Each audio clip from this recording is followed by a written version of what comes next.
Welcome to What in the Smut podcast. Where the books are horny, and so are we. I'm Elle. And I'm Kay. So, has the book world settled at all in the past week? Or are we still a dumpster fire? I mean, it's like low stakes dumpster fire. Okay. It's been an eventful week of low stakes dumpster fires. Okay. Someone posted asking authors to, quote, use easy words in their fics and books, including a screenshot of the definition of the word scrying. Okay. This prompted mostly confusion at first and then outright ridicule that somehow turned into accusations of ableism, which I will not get into here. I personally think that learning new words through reading is like the main beauty of reading. And I do not encourage authors to only use easy words unless they're writing middle grade or children's fiction. Right. You're writing adult fiction. Right. If you don't know a word, you can look it up, which this person clearly did. There's been plenty of times that I've looked up words, and not one single time have I thought to myself, man, I wish they would make this easier on me. Right. We've looked up words on this podcast, and never once have we been like, shame on the author for using words I don't understand. Instead, we're like, oh, man, we're dumb. Yeah, correct. Elsewhere, yet another bookish event devolved into chaos. This one was smaller scale than the scandals we've seen, and judging from the posts by the participants, I would guess there were fewer than 10 people in attendance at this quote-unquote retreat. Yeah. The organizer apparently charged each person several $100s for a weekend away with promises of meals and crafts, only to show up without the food or the craft supplies, disappeared for hours on end without obtaining the necessary materials, and when she was around, kept talking about snakes?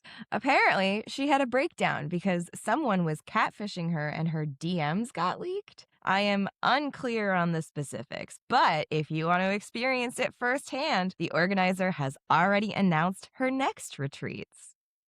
That's wild. I know. I did see something about this, and I think this has been an ongoing thing. Either this happened a while back or this has happened recently before, because I feel like I had seen something about it, and it was like, she said she was going to the supermarket and came back with like a loaf of bread and turkey for like the 12 people that were there or something. Yeah. Wild. Yes. That's like you can't even plan a party, never mind a whole weekend An retreat. official multiple $100 event. I did see that they had a very good bookbinding session. Nice. Apparently a professional was employed and did show up and had fun. But I think it was more of a trauma bond than anything else. Oh, that's fair. Been there before. Yep. Now, let's talk about a woman who's on the verge of a breakdown herself, but with a much more organized outcome. Okay? So this week we read Gage by Imogen Knowed. When Alice's mom calls her the day before her 27th birthday, claiming anything she puts inside herself after midnight will turn into a human, what does Alice do? Shoves a ruler up there, of course. Now Alice has to learn to live with her new boyfriend Gage, who's hung like a ruler and likes to measure stuff. Where would you put this one on our smut scale? I mean, it's like a 2. Yeah, I was thinking too also. It's very sweet. It's absurdly sweet. I'll be honest, I fucking loved this one. I did too. I was not prepared. But yeah, no, I think from a smut perspective, I would say it's probably a 2. Most of like the actual erotica happens while they're both human. Yes. There's no, I wouldn't say there's like any kink here at all. No, it's very sweet and vanilla. But pretty hot for vanilla, I will say. Yes, I agree. So we do get some content info, but not necessarily trigger warnings. It does say the Yeah. book has explicit description of sexual acts. While all sex is consensual, some acts may be considered dubious or coerced. I think that comes from the Born Yesterday vibes. Yeah. So we get a sentient object, magical mishap, romance, grumpy sunshine, where the grumpy is the female, sunshine is the male, which is funny. Himbo, cinnamon roll boyfriend. He falls first, forced proximity, born sexy yesterday, and explicit open door spice. Yeah. I mean, As far as like sentient object romance goes, I would give this to someone who's like, what is this sentient object thing about? It's a good intro. yeah, it gave big time Vera Valentine unhinged vibes. Yes. There were definitely, I was like, ooh, this is kind of bringing us back to our roots here with this one. Yeah.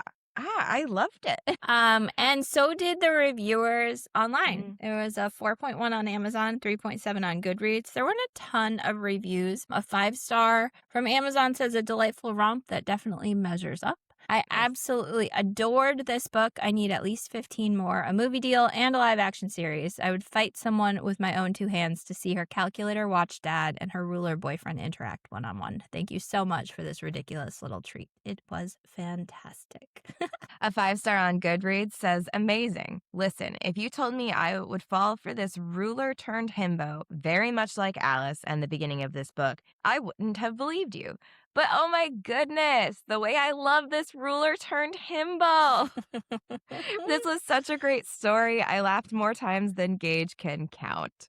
Aww. And finally, a 3-star on Goodreads. For a book that on the surface seemed to be about weird sex fantasies, it was surprisingly existential. I agree. Yeah. As always, we are going to be getting into the full plot, and there was a solid plot, I would say, for this one. There will be spoilers. If you would like to read this one, the link for it will be in our show notes. But otherwise, you ready to get into it? So ready. Let's get into it because this did start, I would say, classically ridiculous for sentient object. Yes. I think. I was immediately kind of impressed with the realism of the characters and the writing. Like, it is so good. Yes. For the listeners, I texted Elle last night and I was like, how have we not done any other books by this author yet? Because she's good.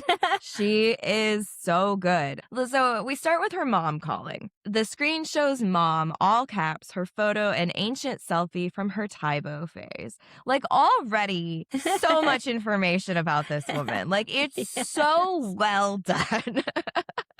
I did the Taibo videos with that videos, like the workouts. The one guy that did all of them. Yeah. Billy Blanks? Billy Blanks. We did Billy Blanks during preseason for soccer for no apparent reason. It was crazy. But another sentence that really caught my attention as like this is like based on a real person kind of vibes was her mom going, anyway, listen, she says, and I can tell she's getting her serious mom voice ready. I'm hoping it's not a lecture about how I need to find a man or start using retinol because both are true and I don't want to hear it. Like, you're like, I know what I need, and if you're about to tell me right now, there's gonna be an issue. So then she goes on to say, so you know the legend of our family, right? And she's like, sure, we're descendants of some ancient king who turned everything to gold, but somehow none of us benefited from any sort of generational wealth. She's like, well, yes, but it's a true story. And she goes, yeah, sure. And you're secretly a My Little Pony. And the mom goes, no, but your Uncle Chance is. Which I didn't quite understand at first because I forgot this little detail when they explained what the curse was. But now I'm like, oh, Uncle Chance was literally a My Little Pony that somebody stuck up her vagina. Okay. Yes. Yep. Okay. Her mom says, please, you have to listen. Starting at midnight, anything you put inside yourself will turn into a person. Now, this is exceptionally funny because she's got a Southern twang. So, this is Mm, something that those Southern belles aren't going to talk about, which so makes sense true. why she waited until the eve of her 27th birthday when this is going to happen for her to give her this information. True. And then she says, if you put something in your vagina, it becomes a human, a fully grown one, and they'll be obsessed with you.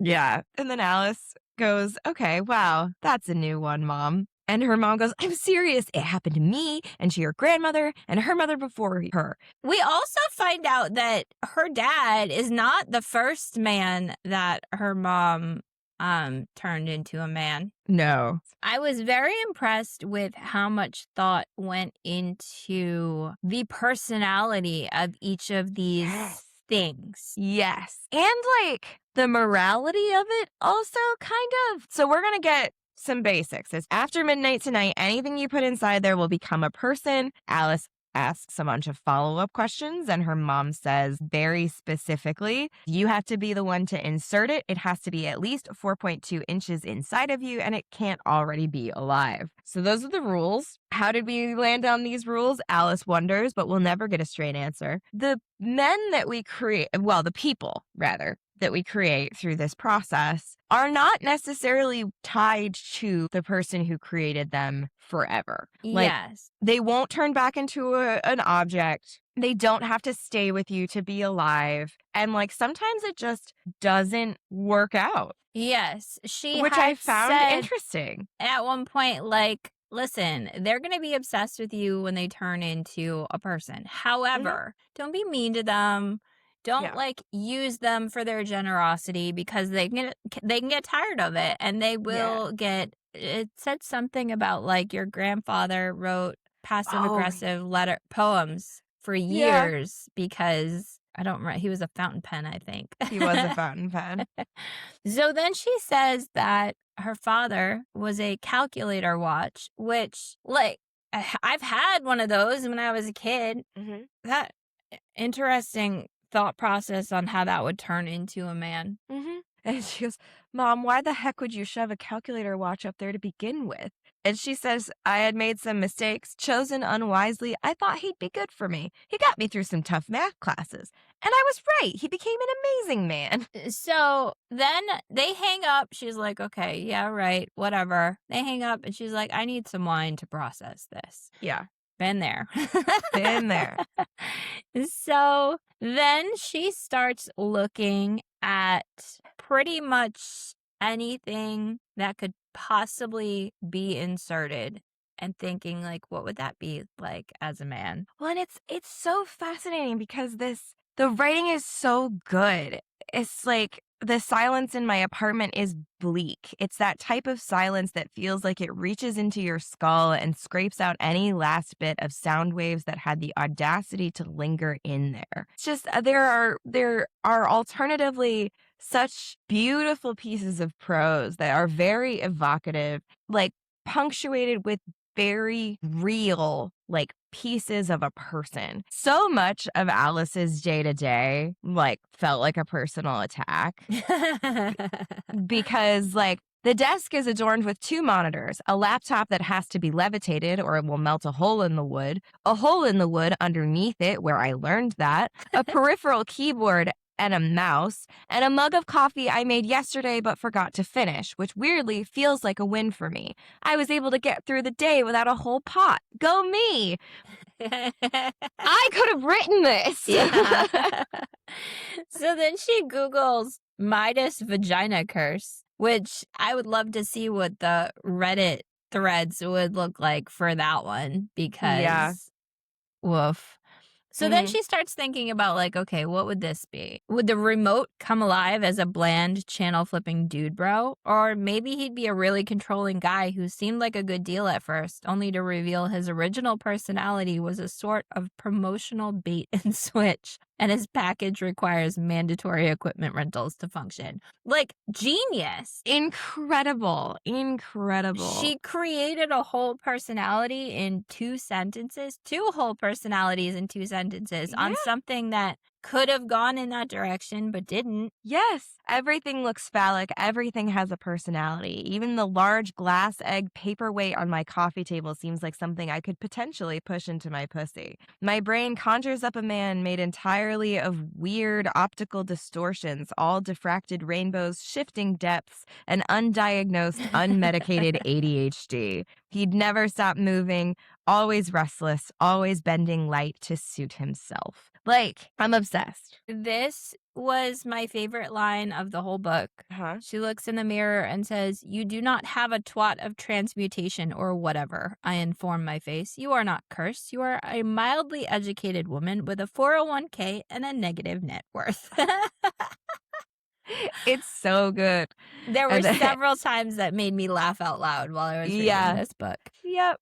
So then she's like, okay, it's 11:50. I don't know if thinking about all of the things that I could possibly shove inside of me is making me horny or if I just was, but I think I can kind of like squeeze out an orgasm before midnight happens. Mm-hmm. And so she is looking at her vibrator, then decides to measure it because it has to be 4.2 inches, and then realizes there's a ruler in my nightstand. Some guy named Todd, obviously. Defend your Todds. Of course it was a Todd. Of course it was a Todd.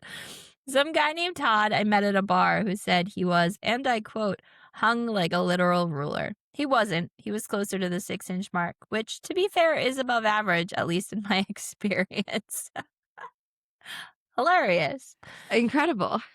So then she's thinking like, man, maybe I should just fuck the ruler. And it's 11:59. This is just such a wild thing. Yeah. You've been told that you have this curse, gift, whatever you want to call it, whichever direction the wind may take you that day, but you're going to test it out within literally 5 minutes. Literally 30 seconds, it seems like. It says, I want to prove my mother wrong, get this idea out of my head once and for all. But on the off chance my mom isn't lying, I think I'd rather have the lever hung like a ruler. Right? So, sure, me too, but I agree. This is crazy. maybe take some time to like weigh your options. I Calculate, know. if you will. I mean, you don't even have to settle for the objects that are currently in view. You could order something off of Amazon that fits the bill a little better, is all I'm saying. Go to the mall and see what speaks to you. Yeah. Go to Target. I always walk away with more things from Target than I thought I needed. That's true. So she decides to go with the ruler. I bring the ruler to my opening and test it gently, like I'm checking the temperature of bath water. It's uncomfortable, but not sharp like I expected it to be. You know that I Yeah. have this highlighted. Yes. We know that I'm upset by this. When was the last time? Like, we learned that this ruler has been sitting in her cup since 3rd grade. Like, Yeah, she's had had this forever. I like that they have a history. I also like that they have a history. My point is, children are dirty. When was the last time you thought to clean a ruler? For the record, Not why to would you? mention that it's kind of sharp. So you're Yes, you're none of this is good. introducing bacteria in several ways. Yes. No, I whatever. was more concerned with the fact that it's like probably kind of wide but sharp on the edges. Yeah. None of that sounds appealing to me. No. However, she does it, gets past Mhm. that 4.2 mark, and then doesn't really do anything with it. She just kind of lets it soak, if you will. Yeah. Yes. Part of me expects a lightning strike, a monstrous throb of energy, or at least a minor hallucination, but there's only the sound of my breathing. Now, I think that an orgasm was required. That's my Yes. theory. I because agree. We don't get that information, Yeah. but I agree. I was thinking the same thing because she pulls it out and throws it on her bed, and then she's just pissed off. Like, I'm starting my 27th birthday, disappointed. She says to the ruler, "You're not even my boyfriend, and you're already disappointing me," as a ludicrous tear runs down my eye. The ruler says nothing. Of course it doesn't. I mean, men. There's no curse. I didn't inherit any magical vaginal abilities. If I've inherited anything from the women in my family, it's a knack for self-sabotage and the inability to let go. Maybe that's the real curse. So then she decides to basically give herself a spite orgasm. Uh-huh. Yep. And she does. And as that happens, there's a blue glow. Because the ruler is a bright It's blue a blue plastic. ruler. A Yes. weird scent curls up my nostrils, ozone and warm pennies and burning plastic, which is a terrible scent, but very descriptive. Oh, yes. And then a very large, very naked, very hot man is in front of her. Uh-huh. So it was dark in the room. So Yep. once the glowing blinks out, she's left in the dark again with a giant naked man. So she turns the light on and she's like, "Are you the ruler?" He says, "I was. Now I'm Gage. Gage. My purpose is to measure up. I'm deeply sorry for the earlier disappointment." The thing that I love about this is everything about this feels realistic. I take issue sometimes with how the women in these stories react to the things coming to life. You if you will. prefer the grumpy sunshine when the grumpy is the woman. Yes, I fucking do. I fucking love this. Alice was so me. Like, oh man, living alone in my messy apartment and then having a man just like there suddenly. I don't care how hot he is. Like, it's just like, can you give me like 30 minutes? Like, please. He's like, "I'm real. I'm here for you." And she says, "Okay, let's say you are real. You're what? My magical sex golem?" Which I looked up, and it is an animated anthropomorphic being in Jewish folklore constructed entirely from inanimate matter like clay or mud, traditionally brought to life through mystical rituals and sacred inscriptions. The concept symbolizes creation, protection, and the physical ethics of artificial power. Apparently, a golem is really just a sentient object. Yes, it dates back to Jewish folklore. This is wild. We love learning new things. Yes. So she's under the covers, and he says, "May I touch you?" And she says, "I should be terrified. I should call the police or an exorcist or my mother." That would be the first one. Like, "Hey, Mom, Yeah. you told me about this. I'm going to need you to help me walk through it. Like, what's going on here?" So he says, "Thank you." And she's like, "For what?" He's like, "For giving me hands with which I may touch you." He's so sweet. He is so sweet. In some cases, too sweet, because I would have probably reacted the same way in certain instances of like, Yeah, this you is a know? lot. I need some alone time. Yep. So he pulls back her blanket so he can get skin to skin and is critiquing her in a good way, positive critique, with your femur to pelvis ratio is ideal for your height class. And she laughs and says, "Is that a good thing?" And he says, "Oh, yes, your leg is quantifiably, undeniably perfect. I look forward to measuring the rest of you." Like, he keeps up a low commentary more to himself than to me. I catch words like circumference, mean, optimal, distribution, and angle. I want to say something snide, but every word melts before it gets out. And she says, "Are you benchmarking me?" And he says, Yeah. "No, that would imply I was trying to improve you, which I'm not. Calibrating is more accurate. I'm collecting measurements to ensure I will never disappoint you again." If he wanted to, he would. So he goes down on her. Mm-hmm. And she says, usually when someone goes down on me, I can't look, mortified by the vulnerability of the whole thing. But with him, I can't look away. He makes me feel like a goddess, like he's worshiping at the altar of my body. And best of all, the way he looks at me makes me feel like I actually deserve this level of attention. His gaze is so earnest, so unguarded. I can't help but believe he's enjoying himself, which is so good. It is so good. He says, "Did I hurt you?" after she comes and is just like kind of like laying there in like a post-sex haze. And she says, "No, that was," and then she can't even finish the sentence. And then he lifts her chin so she has to meet his eyes and says, "Then may I continue?"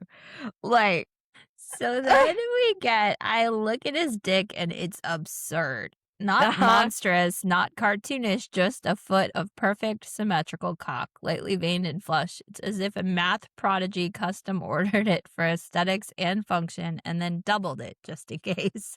Like, I hate it. I don't think there's a world where 12 inches will ever be fun, No. but I feel like this book does a good job of making me believe that it works for her. Because she says, is it supposed to fit? He gives a tiny shrug. My calibrations indicate it should. So here's something that while I was reading bothered me, but it just clicked. So Go on.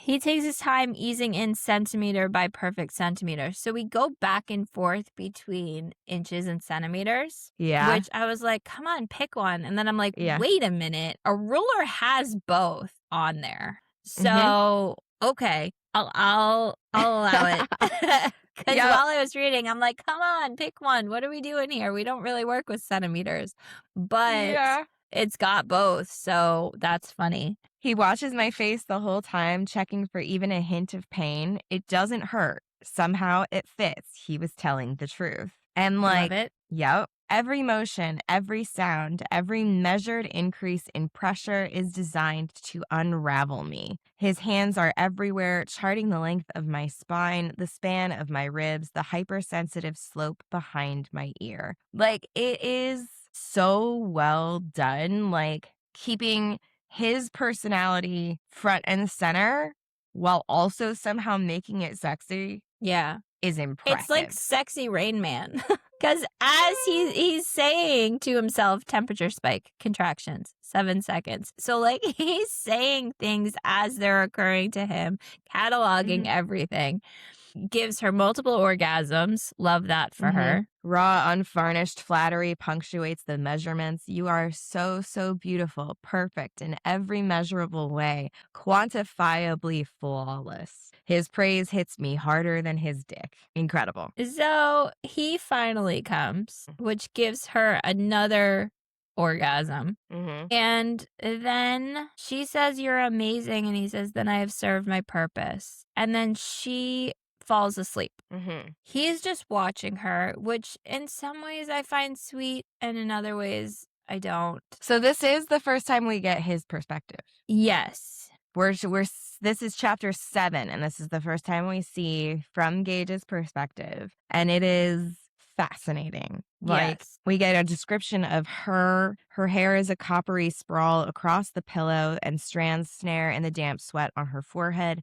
Her breathing is slow and reliable. Each inhale is a precise 3.1 seconds. Each exhale a slightly longer 3.3 seconds. So he's thinking back to when he was a ruler. So he did have some level of sentience because we also get that he remembers being in the pencil cup in her 3rd grade desk. Mhm. And he remembers when she had put him up against the dick of a man she brought home, Todd. Her Mhm. mouth turned down at the corners and she said, "Well, that's not what you promised," when I proved he didn't match his boast. Not even close. Only 6 inches. I, however, stood proud, tall, a foot, measuring up to her expectations. But we also get the beginnings of the existential crisis that I think both of them are going to feel in different ways. Yes. Because for Gage, the existential crisis is being enough, Yep. measuring up. But Yes, indeed.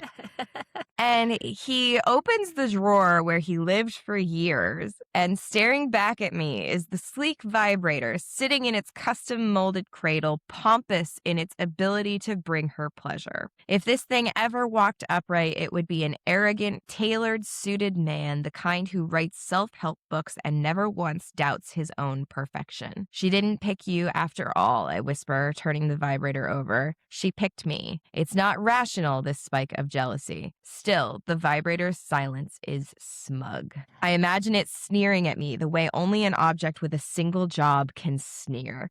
Like, it's so fascinatingly good. But what other job does a ruler have other than to measure? I did have this thought and then immediately dismissed it because we're on Gage's side here.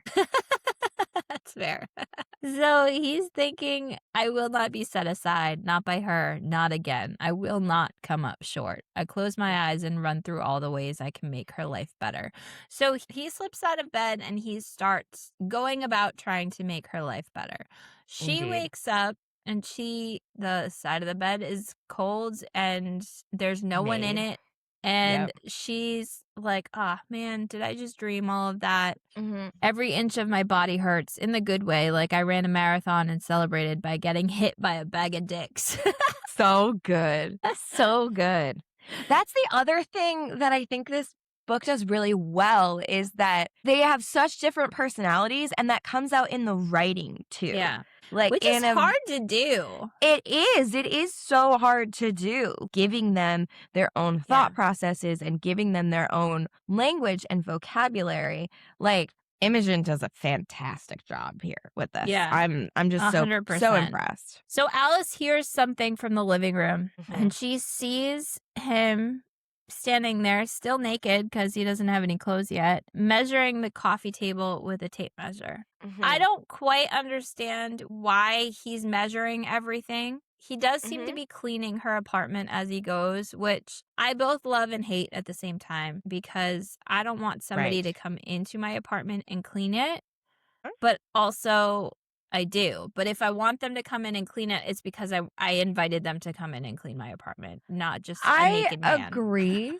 I do agree. I will say, as a third party observing this situation, given the description of her apartment, the like takeout containers that are surely full of moldy food Yeah. lying out, somebody needed to clean it. And thank God he took it upon himself, is my personal opinion. So she calls her mom. And she Yep. goes, "Hi, mom." And her mom just answers, "You tried it, didn't you?" And she's like, "Don't play dumb, Alice. Everyone tries it before noon." This also was offensive to me. So she goes, "So, what did you use?" Knowing you, it was a wine bottle. And that's something I that my know. mother would say to me. Oh my God. Yeah, that is not something my mother would say to me, but it was so viscerally like one of those things that I don't know, like I felt the disturbance in the force Yeah. of everyone whose mother would say that to them. Like, Yeah. it hurt. It hurt me, and it wasn't even aimed at me. So we get her father's like kind of listening in. They get on speakerphone and her mom goes, "Abby, baby, she chose a ruler. His name is Abacus," which Uh-huh. makes sense because he was a Yes. calculator. Yep. And he's like, "I'm so happy for you. Can't wait to meet him." Doesn't he also say something like, of course my daughter would pick something with numbers? I knew my Yes, daughter I would pick knew my something with daughter would pick numbers. something with Yeah. numbers. It's like, it's kind of cute. Like, oh, daddy's girl. Like, Yeah. so she's like, "So all of the men in our family are ex objects?" And her mom's like, "Pretty much. Either you were born from us or born from us, if you get my drift." Also, this just reminded me someone had said something like, "I am going to start addressing crowds as ladies and people born of ladies." Yeah. Yes. Hilarious. Yes. And then she's like, "So, how do they all live normal lives in a Yeah. world that documents and collects data on us since birth? Like, the government doesn't notice all these brand new people materializing from thin air." And her dad goes, "We're beings blessed by a God. We come with all the accessories we need to perform our functions." And she's like, "Yeah, your dad, we found an accounting degree under the bed with his license and social security card on top of it. Your cousin Ainsley's husband, the divorce lawyer, he was a wedding cake knife. Anyway, he came with a degree from Yale and Harvard. Can you believe it?" She goes, "Oh my God, I hope she used the handle." I have that highlighted because it's so good. And then, so this is where it kind of gets, a little painful for Gage. She goes into her bedroom because she wants to like have a more private conversation and is like, "Is it permanent? Like, is he always going to be with me?" And her mom's like, "Yes, he won't turn back into an object. It's just like any relationship, though. They'll always love you, but they can certainly get fed up with your shit and leave. Some leave, go live new lives, but most just become a part of the family." You'll see. Then she tells her that her father was not the first one and that the first Yeah. one was a Ken doll. He was a Yeah, go nice ahead. man. We weren't a good fit for either of us. He's living a good life. He's an actor/director now, and I chose an object that better fits my personality. So when she first turned him, he had an addiction to the Home Shopping Network. So she Mhm. set him up with a hobby, which he then started making stop motion movies about her. And Mhm. then he left and went to Hollywood to become an actor/director. I Yeah. question who she was thinking of when she wrote this character. A Ken doll. Surely it had to be Ryan Gosling. Man, I love him. And her mom is saying it's not normal. It's intense. He'll adapt, but only if you treat him like a person and not an object. Just be careful. Don't use him to hurt yourself or anyone else. They can't help but do what you want.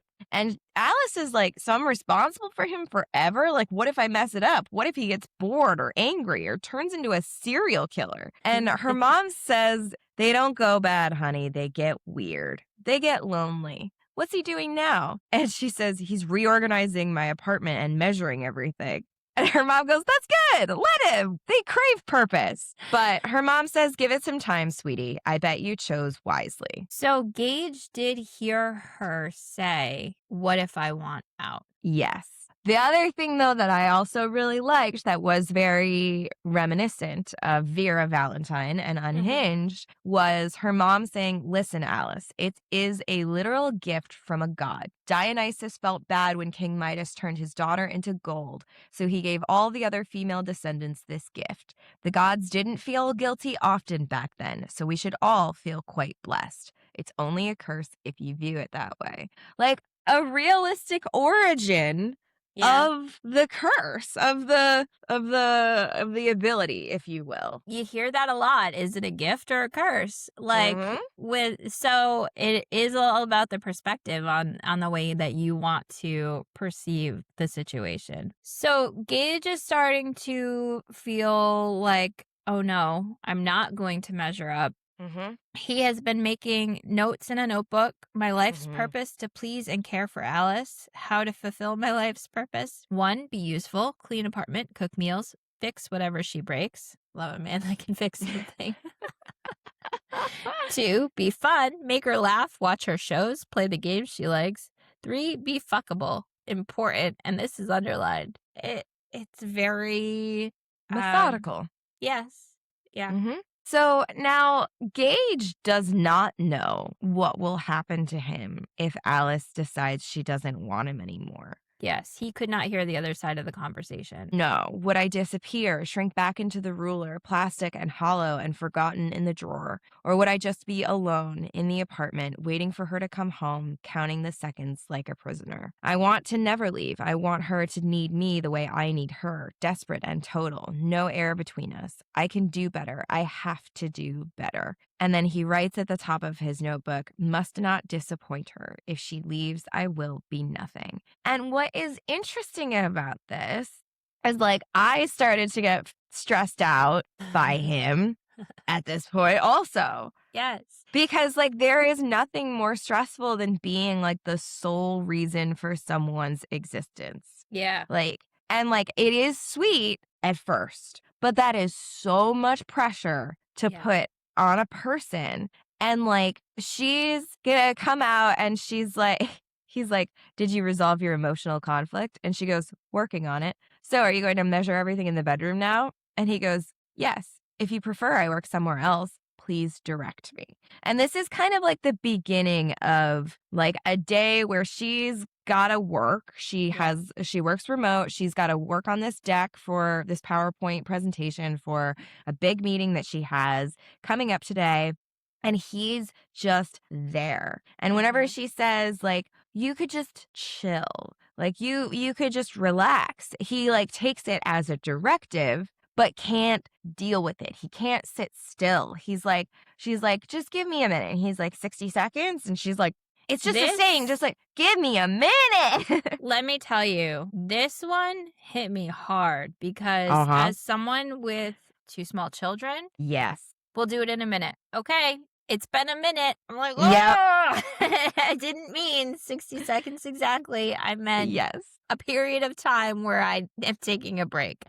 Yes. So, but also this whole section gave me a little bit of anxiety Mhm. because it just is very much carrying the mental load for Yeah. another human. Tell me what Yes. to do. You want me to help you? Tell me what I need to do. Give me my Yeah. next step in order to do this. Where it's like, oh, I just need to get my own stuff done. Like, figure it Right. out. Do Like, something do else. whatever. Just don't ask me. Yes. And it's interesting that the author, that Imogen, manages to make that so obvious and so apparent, despite the fact that he's doing like the things that traditionally we talk about Yeah. as Like, being things like that would require the mental load of like taking out the trash and cleaning up the apartment yeah. and like doing the dishes and whatever. Like all of those chores are being done without her asking, but she is still carrying a shitload of mental load, which is literally just like his entire reason for being. And she, on the other hand, is like, what if I just want you to be with me, not measure, not improve, just exist? And he says, if that is what you want, I will do it. I want to be what you need. And she feels so guilty. Did I just create him to be my servant? This feels wrong. This is very much one of the plot lines of Coming to America. Have you ever seen Oh, that movie with yeah. Eddie Murphy at the Yeah. beginning before he decides to go to America? Uh huh. One of the potential brides comes up to him and whatever he asks, like he tells her to hop on one foot and she Yep. starts to do it, that kind of thing. This made me Yep. think of that quite a bit Yes. because she's like, he was uncomfortable in that scene with like, no, this is not, oh, I don't want Mhm. somebody that's just going to do whatever I tell them to do. I want somebody that's going to interact with me in a way that they have their own thoughts, feelings, and desires, and we can move forward together as independent people. Yeah. So the other thing that is interesting about Gage not knowing what would happen to him is that he Mhm. also does not know what he requires now. Yes. Yeah. So she sees him just standing there blah, and goes, "Did you have breakfast?" And he goes, "I have no metabolic needs." And then his stomach instantly growls, and she laughs and says, "It kind of sounds like you do. You should eat something, Gage. You're human now. You need to eat." So he knows how to cook because he made her a delicious breakfast, Yes, he made her but an omelet. he's never eaten anything. So she's No. like, okay. So he's still sitting there. She's like, just that feeling when somebody's just watching you the whole time. She's trying to get her work done. She's all Yep. stressed out. Yep. He comes over and he's like, I can help you with Yeah. this. And then Yeah. immediately points out a mistake in the work that she's doing, which would make me lose my mind. And she Uh-huh. kind of does. Yeah. So Yep. then she snaps at him a little bit. And then she finishes up her work, She sends it off gives to up. her team. Yeah, Yeah. she mostly finishes it, sends it off to her Yeah. team, is like, "Hey, I'm not feeling great. Here's my work. Give it a once over because there might be Mhm. some mistakes, but we Yep. should be good." Her Yeah. team picks it up and moves along, so she takes the rest of the day off. Yeah. And this, like, I feel like is the beginning of them kind of figuring out how to, like, help him to adjust Mhm. and him kind of figuring out what it means for him to want stuff that doesn't involve her. Yes. Not even want, but need things Yeah. like Yeah. Yeah. Yeah. Yeah. food, water, and sleep. Yes. And so they have this like very real conversation. She says, "I'm sorry I was an asshole earlier." And he doesn't say anything. And she goes, "I'm serious. I snapped at you. I should have considered that maybe you're just as freaked out as I am by all of this." And then he goes, "I'm not freaked out." And then she goes, "You're not?" And then he goes, "Oh, is that what is happening to me? Am I freaking out?" Which Which is a mood, by the way. yes, and she walks up to him and she's like, "Do you need a hug?" He's like, Mm-hmm. "Do you need a hug?" And she's like, "No, I'm asking if you need a hug." He's like, "Do I need a hug?" She's like, I think you do. Which is this is also like a man who's not quite in touch with his feelings. That's like, "Oh, actually, no, this is really nice. Maybe this is what I need, and now I'm gonna start to cry." And he does. He does start to cry. Like, so she's like, I'm not angry at you. I feel bad. I feel shitty for making you like this, for bringing you into my mess of a life and making you responsible for my happiness. Like, you don't get a say. It's not fair. You didn't ask to be here. And he says, I didn't, but I am glad that I am. It's better than not existing. And he starts to cry and he's like, what is happening to my face? I think part of why this is so, it doesn't spark the normal, like, born yesterday vibes that kind of give me the ick Yeah. because men are just like this. They're all like emotionally constipated. Like, what even is this? What is this water on my face right now? So he's like, "Is this normal?" She goes, "Yeah, it just means you're human." And he says, "Thank you for making me human, Alice," which makes her cry. And she hugs him so hard that he squeaks. And then he goes, "I don't like this feeling." And she goes, "Yeah, most people don't." And she's like, "You need sleep and you need food." And I mean, I know that I am 10 times more emotional if I'm hungry or tired. So, like, True. this tracks. Well, and it's also funny too because it's like I also know that I need food and sleep and still sometimes forget that. And then I'm like, why am I in such a terrible mood? It's like, "Oh, It's no, like, you oh, I need a haven't eaten snack." yet. Yeah. And so she goes, hate to break it to you, but your body does require energy. And he goes, what would I eat? And she goes, literally anything. And he goes, what if I don't like it? And this is so cute to me because, like, the vibes of, like, what if I don't like it? But, like, getting to try everything for the first time and, like, figuring out what you like and what you don't. Yes. And I love this whole arc because Alice is a terrible cook and she is like, let's just start with toast. Yes. It's a good baseline. And, like, later he's just gonna, like, flame her so hard because he makes better toast. It's so good. Everything about it is incredible. But also funny was he bites with the audible crunch of a man whom I'm going to have to teach table manners because no one else has. Which, like, oof, Oof, but also there's some men that were not born today I that know. still don't have table manners. It's so true. So she gives him water and he's like, "My tongue is broken. It only tastes wet." And Mm, she's like, "Okay, that's kind of the baseline. Water is not supposed to have a taste. And mhm. also here's some black coffee," which why you would give someone that hasn't tried anything black coffee with no creamer. And he's like, Yeah. I don't like this." But he keeps drinking it, which is funny Yeah. also. So then she says, "I took the day off of work to hang out with you. It's Mhm. our birthday." And he's like, "It's your birthday." And she's like, "Well, today's the first day that you were born, and it was after midnight, so it's your birthday too." Mhm. So then she's like, "You're a real boy now. What do you want to do?" And he runs through the list of possibilities. Sex, obvious. Well, it is now anyway.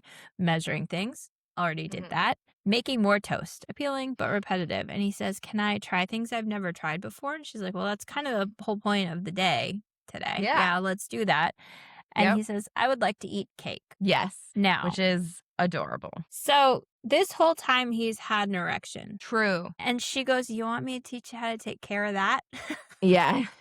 Hilarious. So funny. And she goes, finish your coffee. I'm going to show you how to take care of both that erection and the yawn, which is classic because, like, you know, the moment he comes, he's going to fall asleep. Men.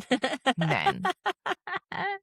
So he goes, "Do I just do it now?" And she's like, "You can if you want. You can watch me if that helps." She's like, "I could Hmm. do it for you, but you probably should learn how to do it yourself," which is Hmm. funny.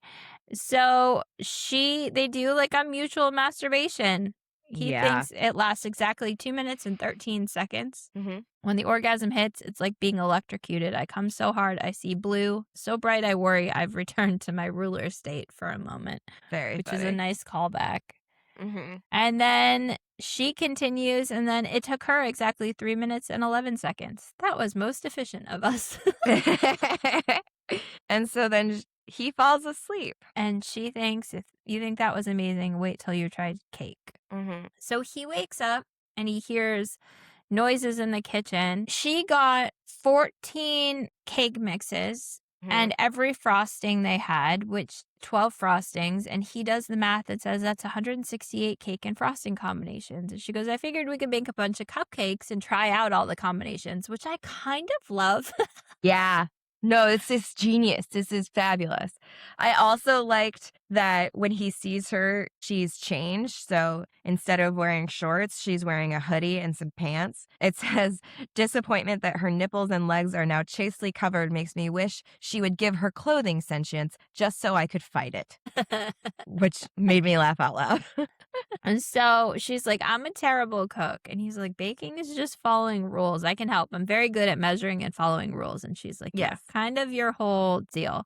So Yep. they decide this I disagree with wholeheartedly. Go on. They decide, she goes, do you want to start from the top or the bottom? There are 14 cake flavors. She Mhm. put them in what she thinks is the order from most delicious to least delicious. He says, she goes, worst flavor first or best first? And they decide to go with worst first. Uh-huh. The bottom 4 cakes that they decide to make, red velvet, pineapple, lemon, and funfetti cupcakes. Yeah. Funfetti being the bottom 4 is a wild pick. I agree. Funfetti is one of my faves. Me too. The fact that Mhm. that was in the bottom 4 of 14, what else is there to put ahead of that? No way. No way. But they have a sugar crash after all of those cupcakes. And then he wants to fuck her, is Yes. basically what it boils down to. And like we get some just incredible smut here. Yes. Yeah. It's so good. Like he eats her out first because he wants to taste her again Yes. and does a phenomenal job. It says he's not methodical, he's obsessed. If there's ever been a man more invested in the outcome of eating pussy, I haven't met him. Yeah. So It's good. so good. And then she says, all right, birthday boy, it's your turn. And he Mhm. goes, my turn for what? And she says, a blowjob. I don't know that I've ever seen a scene written from the man's perspective where he's receiving a blowjob that was like erotic enough that I was like, all right, like this is doing it for me. Like I Yeah. was very impressed. Like it's very, very well done. Yes, and it's very much like I would be interested to hear a male perspective, Mm-hmm. which I'm sure it was read by a male to get some kind of feedback for this scene because it was Surely. so well done. Yeah. So she's giving it her all. Mm-hmm. She's doing all the tricks, and he thinks, now that I'm mortal, I can die. And I think this might be the thing that does me in. And I'm okay with that. Here lies Gage, who didn't even make it 24 hours. Done in by a blowjob. Lived the best fucking life ever, literally and figuratively. He spent most of it fucking. I love it so much. It's so good. So he has a very, very quick rebound time. He does. Yes. He also tells her right away that he loves her. So he says, I love you. I didn't even really know what love was before today, but I know I love her. I know it with unerring certainty. I know it to be truer than anything I've ever known, which is to be expected because he was created for her. Yes. What is not to be expected is the fact that she immediately reciprocates. Yeah. I think part of it is that she says, you love me. And he goes, yeah, I think I did before you even made me human. I think I have since I sat in your 3rd grade pencil cup. And I think like that knowledge that he's been with her for so long helps a bit, Yeah. just a bit. But Fine. yes, she does immediately reciprocate. Yes. The thing that I liked was that they kind of sit in this admission and she says, I know I just met you, but it feels like I've known you my whole life. And he says, well, you've definitely known me my whole life. And she laughs and he thinks he's starting to get the hang of how to do it. Make her laugh. I don't measure the time we spend here together, embracing. I don't measure anything. I just breathe her in. I just exist. Oh, I get it. This is nice. And so we're starting to kind of see him figure out that maybe he doesn't always need to be acting and doing to make her happy, which is good because I was concerned there for a bit and I was like, oh no, I'm going to need her to kick him out because he's stressing me out. So his rebound time is very fast. Mm-hmm. He makes her come and then turns her around and doggy on the couch with a 12-inch penis. Ouch. Yeah. So he afterwards ouch. tells her, you're the only reason I exist. And she says, does that make me a selfish person, creating you and then, I don't know, just using you for sex? He goes, I don't think so. I feel like that time I was using you for sex. Yeah. And then we get a relatively wholesome conversation. Are you going to throw me away? Absolutely not. If I'm staying, will I need a job? And she laughs and she goes, oh, baby, you're the only person here less qualified to function in late stage capitalism than I am, which is funny. He goes, okay, I want to help anyway. I can clean or cook. And she goes, I'm not going to lie. I definitely need help with both those things. And he goes, that is immediately apparent to anyone who sees your apartment or eats your burnt toast. And she goes, hey, you said you liked my toast. And he goes, I did. I do. But then I made some myself and realized there is better toast. So then we get this very sweet moment where she shows him her phone and says, here, that's my dad. If you click here, you can call him or you can send him a text. And he's like, why would I do that? She says, well, I thought you might want to talk to him. He could help you with all of your I used to be a ruler, now I'm a dude questions. He can help you and he can introduce you to the rest of the family. A lot of them are in the same boat, which he does not understand the expression. Yep. It was just a very sweet, hey, here you go. I don't know the answers to a lot of the questions that you are going to have, but here's someone that does. Yep. So perhaps you can work through it with him. Yeah. Then Gage says, there's a Sharpie in the junk drawer that's drying out. Please don't throw it away. And she's like, a Sharpie? And he goes, yeah. I recall being next to it when I lived in the junk drawer. It's a comforting memory. And she's like, was the Sharpie your friend or something? Friend is not the correct term, but I have a friendly fondness for it. Would you consider maybe giving it a life? She goes, you want me to fuck your friend? And he says, the term friend is still incorrect, but the idea is the same, so yes. I blink considering what the personality of a Sharpie would be. Probably sharp of wit and drawing dicks on everything. She goes, fuck it just to give it life? And he says, I really want it to try cake. Also, I would appreciate its assistance in pleasing you sexually. So we get the possibility of a little throuple here. Indeed. And the next book in the series is called Mark, a sentient permanent marker romance. Indeed. And that is where we end. What do you rate this one? This might be a 5. I think this is a 5. I think this is a 5 for me. It's so good. It's just the right length. There's just enough development of these characters. They have such good, distinct, realistic personalities. A lot of thought has been put into the sentient object and the logic of the world. And I just loved it. I thought it was so fun. How about you? Also a 5 for me. Yes! I think it's been such a while since we've both loved a book so much. I can't believe it's been over a year and we haven't found this author before now. I know. It was so well written. It was so clever. It really brought us back to, like, this is why I love the sentient object romances. Like, it was Yeah. very sweet, but it also the smuts in this one. Yep. And it left me wanting more. Like, I want to read the next one in the series now, which Yeah. Same. it was, yeah. So this one was a 5 for me also.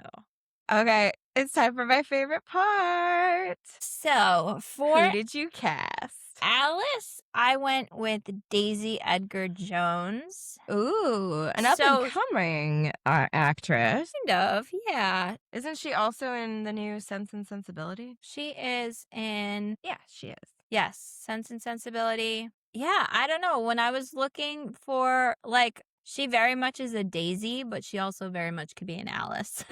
Yeah, I agree. I was looking for that kind of, like, I don't know, she's actually pretty tall. But I was looking for, I don't know what I was looking for. She just fit it. This was a vibe cast for this Yeah, one. I think it works. I think she's got the vibes of like 27, kind of figuring out her life and like being sarcastic and not quite sure what to do with a sentient ruler. Yes. And then for Gage, I went with Tanner Buchanan, Okay. who he was in Jesus, Cobra look at those Kai. eyes.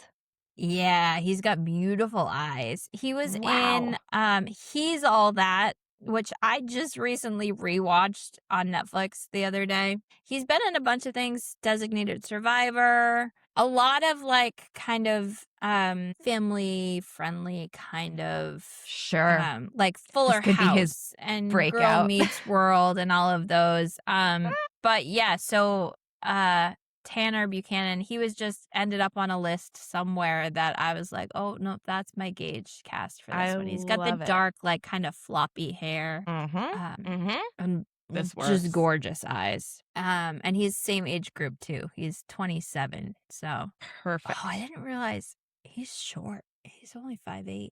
Yeah, don't worry about it. You know how I feel about that. It's fine. Are you reading anything outside of the podcast? I finally finished Tradwife. Did I talk about this last week? You talked about reading it. I finally finished it. It was good. It was creepy as hell. It was really good. It took some turns that I was not anticipating. Really liked it. Definitely recommend. What about you? I finished The Other Bennett Sister. Yep. Which was perfect Austen vibes. I think I loved both the book and the TV show. I think this is a hot take, but I think I liked the show more. Oh, okay. I think they were trying to do two different things, to be fair. And I think the book is like a pitch perfect character study of Mary.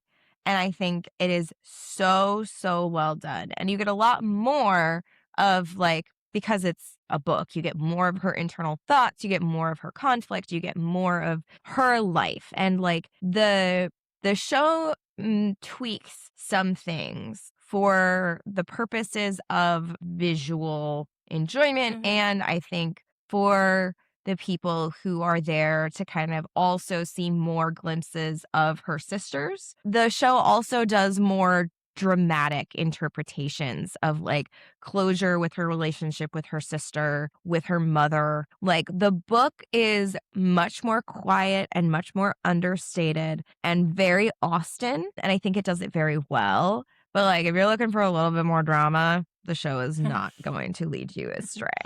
But that's one that you need a VPN or something to watch, right? Yeah, they're going to release it in the States eventually, and I won't tell you how I saw it. Well, if you've made it this far, don't forget to like, follow, subscribe, tell your friends, leave a comment, visit our Shopify store. We've got some merch. The link for that is in our show notes as well. And with that, we're at our wits' end. See you next time.